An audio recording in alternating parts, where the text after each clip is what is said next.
पर प्रयागराज जनपद से है, जहां कोविड-19 के मद्देनजर स्टेशन एवं प्रारंभिक ट्रेनों में सामाजिक दूरी और स्वच्छता की व्यापक व्यवस्था की गई है।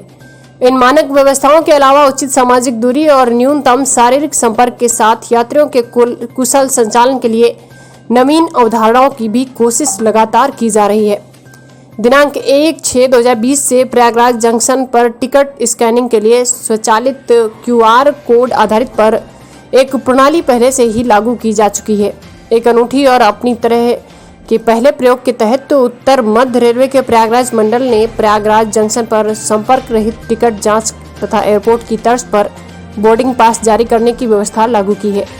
इस महत्वपूर्ण नवाचार के तहत प्रयागराज स्टेशन के एंट्री गेट पर टिकट चेकिंग स्टाफ और यात्री के बीच कांच के पृथक्करण के साथ दोनों तरफ TFT मॉनिटर लगाए गए हैं। QR कोड से टिकट चेक करने की व्यवस्था के अतिरिक्त यात्री की ओर वेब कैमरा स्थापित किया गया है, जो टिकट परीक्षण के पास उपलब्ध कंप्यूटर से जुड़ा है। इस वेब कैमरे से टिकट और पहचान पत्र की बिना फिजिकल संपर्क के जांच होती है। संचार के लिए ग्लास पार्टीशन के दोनों तरफ माइक्रोफोन और स्पीकर लगाए गए हैं। यात्री की पहचान और टिकट की पुष्टि के बाद नाम, PNR नंबर, कोच और बर्थ नंबर के विवरण के साथ बोर्डिंग पास यात्री की तरफ प्रदान किए गए प्रिंटर से जारी किया जा रहा है। यह प्रणाली पूरी तरह से संपर्क रहित टिकट जांच प्रक्रिया को पूरा करना सुनिश्चित करती है और प्रिंट किया गया बोर्डिंग पास स्टेशन तथा ट्रेन में प्रवेश के लिए प्राधिकार पत्र का भी कार्य करता है। यद्यपि टिकट और पहचान पत्र यात्री के पास उपलब्ध होने चाहिए, ऑनबोर्ड टिकट चेकिंग स्टाफ के पास उपलब्ध टैबलेट में इस प्रणाली से बोर्ड किए यात्रियों की जानकारी सॉफ्टवेयर के माध्यम से पहले से ही दर्ज रहती है। इस प्रणाली से किसी ट्रेन में खाली सीटों की पहचान भी सुगमता से हो जाती है और ऐसे खाली सीटों की जानकारी अगले स्टेशन पर देकर यात्रियों को बर्थ की बेहतर उपलब्धता सुनिश्चित होती है। अंदर आते हैं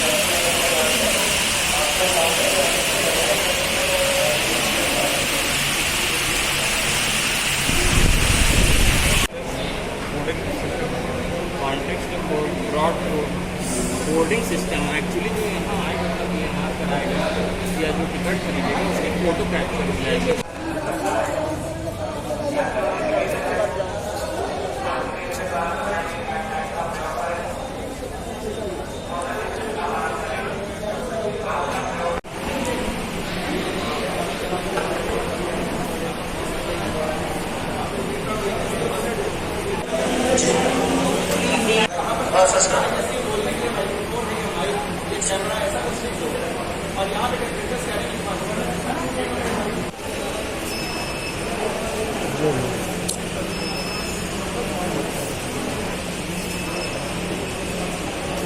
ये आदत में डालने कि हमें कहीं थूकना नहीं है। ये आप में ध्यान दीजिए, घबराने की जरूरत नहीं है। जैसे ही आप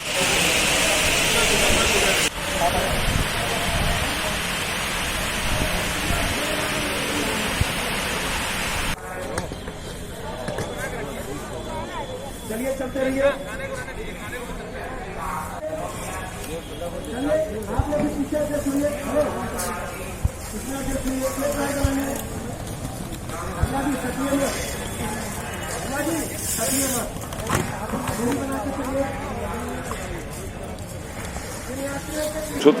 सर, आज यहाँ जो बोर्डिंग पास का जो यहाँ शुरू किया गया है, ये किस तरीके से है, क्या प्रक्रिया है और यात्रियों को इससे क्या सुविधा होगी और किस तरीके से इसको यहाँ पे लागू किया जा रहा है? अभी जैसे देश में कोरोना का संक्रमण का जो एक भय चल रहा है और जो एक संकट चल रहा है पूरे देश में, पूरे दुनिया में चल रहा है, इसको ध्यान में रखते हुए एक नए तरह के सिस्टम्स बनाए गए हैं जिससे कि जो यात्री हैं और साथ साथ जो हमारे रेल कर्मी हैं उनका भी इस संक्रमण से बचाव रहे। तो इसमें पूरी कोशिश ये की गई है कि जहाँ तक हो सके कॉन्टैक्टलेस काम हो पूरा। तो इसमें जैसे यात्री जब यहाँ पे आते हैं तो आने के बाद सबसे पहले उनका बैगेज उसको सैनिटाइज किया जाता है। उसके बाद आने के बाद वो काउंटर पे जाते हैं जहाँ पे कि उनको बोर्डिंग टिकट दिया जाता है।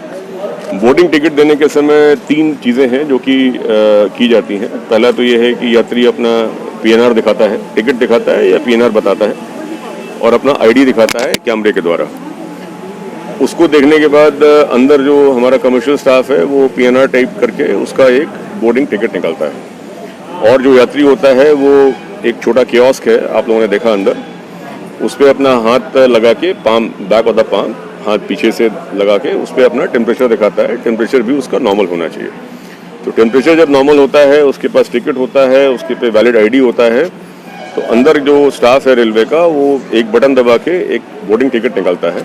बोर्डिंग टिकट पे यात्री का नाम, उसका किस ट्रेन में जा रहा है, किस तारीख को जा रहा है, कितने लोग हैं, ये सारे डिटेल होते हैं। इस बोर्डिंग कार्ड को लेने के बाद यात्री और आगे जाता है। आने जाने के बाद अपने हैंड सैनिटाइज करते हैं और एक हमारा ऑटोमेटिक थर्मल स्कैनर है जो कि चलते हुए यात्रियों का तापमान भी दिखाता है। और किसी भी यात्री का टेम्परेचर अगर नॉर्मल से ज़्यादा होता है तो उस केस में एक इमरजेंसी अलार्म आता है और उस यात्री को हम अलग कर सकते हैं, अलग कर दिया जाता है, उसको ट्रैवल करने की परमिशन नहीं होती है। इसका, इस पूरे सिस्टम का जो बॉटम लाइन है, मतलब ये सिस्टम हम लोगों ने कैसे शुरू किया, इसको शुरू करने का आधार ये था कि कम से कम लोग कांटेक्ट में आए, कम से कम कागज़ों को छुआ जाए और जिससे कि संक्रमण का खतरा कम से कम हो सके। जब ये यात्री अपना बोर्डिंग टिकट लेके ट्रेन में जाते हैं तो ट्रेन में जाने के बाद भी जो ट्रेन चेकिंग स्टाफ होता है उसको जब ये बोर्डिंग टिकट दिखाते हैं तो उसको दिखाने के बाद ये कंफर्म हो जाता है कि इस यात्री के पास वैलिड टिकट है और इसके पे वैलिड ID है। इसका हमें टिकट और ID को निकाल के चेक नहीं करना है, छूना नहीं है, देखना नहीं है। तो कमर्शियल स्टाफ भी बहुत पास यात्रियों के पास नहीं जाता है, वो देखने के बाद उसको संतोष हो जाता है, चेकिंग हो जाती है और वो आगे बढ़ जाता है। इसका जो फ़ायदा है आने वाले समय में वो बहुत ज़बरदस्त होगा कि पूरा हम लोग इसमें ये निकाल पाएंगे कि किस गाड़ी में कितने यात्रियों ने ट्रैवल किया और वो सब यात्री नॉर्मल थे या उनके अंदर किसी में कोई प्रॉब्लम आई। इसको ट्रैकिंग करने में बहुत आराम रहेगा, आगे की प्लानिंग करने में कि किस रूट पे कितने टिकट कहाँ से बिक रहे हैं। हालांकि ये इन्फॉर्मेशन अभी भी PRS के माध्यम से रहती है, लेकिन एक बिल्कुल लेटेस्ट जो इन्फॉर्मेशन है वो उपलब्ध रहेगी। इसका भी बहुत फ़ायदा मिलेगा आने वाले समय में हम लोग। ये सुविधा क्या परमानेंट है या टेम्परेरी है? ये जो कार्यक्रम है या जो अरेंजमेंट है ये मुख्य तौर पे जहाँ पे रिजर्व्ड ट्रैवल है उसके हिसाब से ये बनाया गया है। अभी जैसा आप जानते हैं कि पूरा रिजर्वेशन, सब कुछ, पूरी गाड़ियाँ रिजर्व चल रही हैं। इवन जो GS कोचेस हैं, जनरल सेकंड क्लास कोचेस हैं, चालू डब्बे जिनको बोलते हैं हम लोग, उनमें भी सारा कंप्लीट रिजर्व चल रहे हैं। तो रिजर्व ट्रैवल में ये सब चीज़ें ये बहुत सूटेबल है। अब उम्मीद ये है कि अभी आने वाले कुछ और समय तक शायद रिजर्व चलेगा और जब तक ये संक्रमण कम नहीं हो जाता है या ख़त्म नहीं हो जाता है संभवतः, तब तक अनरिजर्व्ड जैसा माहौल नहीं बनेगा। तो तब तक के लिए तो ये बहुत कारगर है और जैसा ये फेज़ कैसे भी हम लोगों का देश से, दुनिया से निकल जाए, हम सभी लोग इसकी प्रार्थना कर रहे हैं और उसके हिसाब से ही अपने आप को सब लोग ऑर्गेनाइज कर रहे हैं। तो रिजर्व के लिए ये पूरी तरह से कारगर है। ये इसके लिए जाना पड़ेगा क्या कैसे? देखिए, अभी भी यात्रियों को बोला गया है कि गाड़ी के डिपार्चर के 90 मिनट से 2 घंटे पहले आने के लिए, और अगर उतना पहले आते हैं तो उतना काफ़ी है। जितना पहले आना था उनको उतना ही पहले अभी भी आ रहे हैं। लेकिन ओवरऑल ये है कि यात्रियों को भी ज़्यादा छूने का नहीं है, क्योंकि जैसे मानिए मैंने टिकट निकाला अपना, मैंने आपको दिया, आप हमारे स्टाफ हैं, आपके हाथ लगे उसके ऊपर, फिर हमने वापस लिया, फिर हमारे हाथों में लगा, फिर हमने जेब में रखा। तो कागज़ों की जो मल्टीपल हैंडलिंग है वो इससे बचेगी। और आप लोग भी ये समझ रहे हो कि इस समय मतलब हैंडलिंग नहीं करनी है, तो यात्रियों को भी इस सिस्टम से बहुत फ़ायदा है, रेलवे के स्टाफ को भी बहुत फ़ायदा है। जैसे ये होता है ना क्वारंटाइन में, क्या है क्वारंटाइन में केवल यही है कि सबको अलग अलग करना, आइसोलेट करना है। Isolation coach, isolation ward, quarantine centre, ये सब सेपरेशन वाले हैं कि हर कोई अपना इंडिपेंडेंट स्टैंड अलोन रहे। तो इसी को ध्यान में रखते हुए ये पूरा सिस्टम बनाया गया है। और जैसा मैंने बताया, मैं फिर से बोल रहा हूँ कि ये सिस्टम यात्रियों के लिए भी बहुत लाभकर है, उनके स्वास्थ्य के लिए, और रेलवे कर्मचारियों के लिए भी बहुत लाभकर है। इलाहाबाद जंक्शन सुविधा दी गई है। हमारे जहाँ तक प्रयागराज मंडल का सवाल है, हमारे यहाँ 2 हमारे मुख्य स्टेशन हैं, प्रयागराज जंक्शन और कानपुर सेंट्रल। हम लोगों ने मुख्य तौर पे सभी एक्टिविटीज़ इलाहाबाद में पहले भी हो रही थी, कानपुर में अभी भी हो रही हैं, और भी हमारे सब स्टेशनों पे ये सब हो रहा है। लेकिन जो ये आप लोग कॉन्टैक्टलेस पूरा देख रहे हैं और ये जो बोर्डिंग टिकट का जनरेशन देख रहे हैं, ये अभी कहीं पे नहीं है, लेकिन हम लोग आने वाले समय में प्रयागराज के बाद इसको कानपुर में भी शुरू करेंगे। सर ये जो अगर खबर अच्छी लगी हो तो खबर को लाइक करें तथा चैनल को सब्सक्राइब कर बेल आइकन जरूर दबाएं और शेयर करना न भूलें।